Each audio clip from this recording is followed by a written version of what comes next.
નમસ્કાર દર્શક મિત્રો, સયાજી સમાચારમાં આપનું સ્વાગત છે।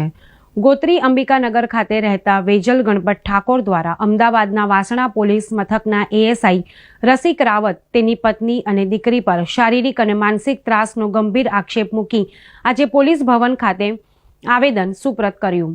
વેજલ ગણપત ઠાકોરે રસિક રાવત પર પોતાના ભાઈ જયદીપસિંહ પરમારની આત્મહત્યાના પણ આક્ષેપો લગાવ્યા છે અને ગોત્રી પોલીસ મથકે પણ ફરિયાદ નોંધાવી છે। તો બીજી તરફ એએસઆઈ રસિક રાવતે પણ વેજલ ઠાકોર વિરુદ્ધ અમદાવાદમાં ફરિયાદ કરી હોવાની માહિતી છે। ત્યારે આજે યોગ્ય ન્યાયની માંગ સાથે વેજલ ઠાકોર વકીલ સાથે પોલીસ ભવન ખાતે આવેદન આપવા આવ્યા હતા।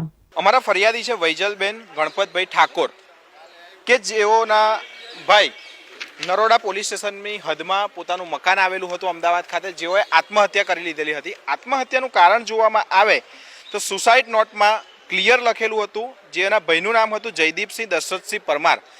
તેઓએ લખાવેલું હતું કે મારા પત્નીના આડા સંબંધો હોવાના કારણે મારા સસરા, મારી સાસુ અને મારા સાળા ઘણા રીતે પ્રેશરાઇઝ કરતા હોય છે, જેના અનુસંધાને હું આત્મહત્યા કરું છું। આત્મહત્યાનું મુખ્ય કારણ પત્નીના આડા સંબંધ હોવાથી આત્મહત્યા કરે છે અને સાસુ સસરા પણ પ્રેશરાઇઝ કરે છે, જેથી આત્મહત્યા કરી લીધેલી હતી। જેના અનુસંધાને નરોડા પોલીસ સ્ટેશનમાં ગુનો નોંધાયેલો હતો આ તમામ આરોપીઓ વિરુદ્ધ, જેમાંથી રસિકભાઈ સુરેશભાઈ રાવત કે જે વાસણા પોલીસ સ્ટેશનમાં એએસઆઈ તરીકેની ફરજ ભજવે છે, પોતાની સત્તાનો દુરુપયોગ કરીને તેઓએ પોતાની દીકરીને ઢાલ બનાવીને વાસણા પોલીસ સ્ટેશનમાં નહીં પરંતુ એલિસબ્રિજ પોલીસ સ્ટેશનમાં હાલના કામના ફરિયાદીના પતિ વિરુદ્ધમાં ખોટી છેડતીની ફરિયાદ અને એટ્રોસિટી એક્ટ હેઠળની ખોટી ફરિયાદો નોંધાયેલી છે।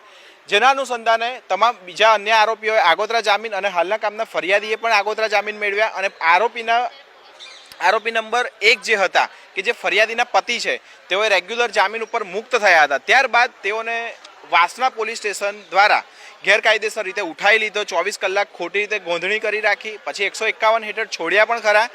તે પણ છોડતા નહોતા, પણ કંટ્રોલ રૂમમાં વર્ધી નોંધાઈ કે 24 કલાક ઉપરાંતનો સમય થઈ ગયો છે, તો હવે કેમ તમે લોકો આને ગોંધી રાખો છો? એના માટે કંટ્રોલ રૂમમાંથી પોલીસ સ્ટેશન પર ફોન આવ્યા એટલે છોડેલા હતા। જેના અનુસંધાને અમે લોકો જે ફરિયાદીના પતિ છે તે પોતે કેન્સર રોગના પેશન્ટ છે અને આ રીતે પોતાની સત્તાનો દુરુપયોગ કરીને રસિકભાઈ સુરેશભાઈ રાવત ખોટી રીતે હેરાનગતિ કરી રહેલા છે। જેના અનુસંધાને આજરોજ અમે ગોત્રી પોલીસ સ્ટેશનમાં ફરિયાદ આપી છે અને એ જ ફરિયાદ માટે અમે લોકો આજરોજ કમિશનર સાહેબને આપવા આવેલા છે। આ જ ફરિયાદની એક નકલ અમે કમિશનર અમદાવાદના શહેરના કમિશનરને એક મોકલી છે, ગૃહમંત્રી ગુજરાત સરકારને મોકલી છે, મુખ્યમંત્રીશ્રીને મોકલી છે, રાજ્યપાલને મોકલી છે, ગૃહ મંત્રાલય ભારત સરકારને મોકલી છે, પ્રધાનમંત્રી ભારત સરકારને મોકલી છે અને રાષ્ટ્રપતિને પણ અમે એક નકલ અહીંયા આગળથી ફરિયાદની મોકલી આપેલી છે। મારું નામ છે વૈજલ ગણપતભાઈ ઠાકોર। મારો ભાઈ જયદીપ દશરથસિંહ પરમાર એ 26 તારીખના રોજ સુસાઇડ કરીને આત્મહત્યા કરી હતી, પંખે લટકીને। એણે સુસાઇડ કરતાં પહેલાં સુસાઇડ નોટ દ્વારા રજૂઆત કરેલી છે। જણાવ્યું છે કે હું મારા આત્મહત્યા કરવાનું કારણ મારી પત્નીના બીજા સાથેના આડ સંબંધો છે અને મારા સાસુ સસરાનો માનસિક ત્રાસ છે, તેથી મારી પ્રોપર્ટીમાં મારા પછી કોઈને વારસદાર તરીકે હક આપવો નહીં। અને આ સુસાઇડ નોટના આધારે અમે નરોડા પોલીસ સ્ટેશનમાં ફરિયાદ નોંધાવેલ છે અને એ લોકો વિરુદ્ધ 306નો ગુનો દાખલ કરેલ છે। મારા ભાઈના સસરા વાસણા પોલીસ સ્ટેશનમાં એએસઆઈ તરીકે ફરજ બજાવે છે, તે એની સત્તાના દુરુપયોગ કરીને અમારી ઉપર ખોટી રીતે ટોર્ચર કરે છે અને મારા હસબન્ડ પર ખોટા ગુના દાખલ કરે છે અને કેસ પાછો ખેંચવાની અમને એના માટે જ આ પ્રેશર કરી રહ્યા છે, જેથી હું પોલીસ ભવનમાં રજૂઆત કરવા આવી છું।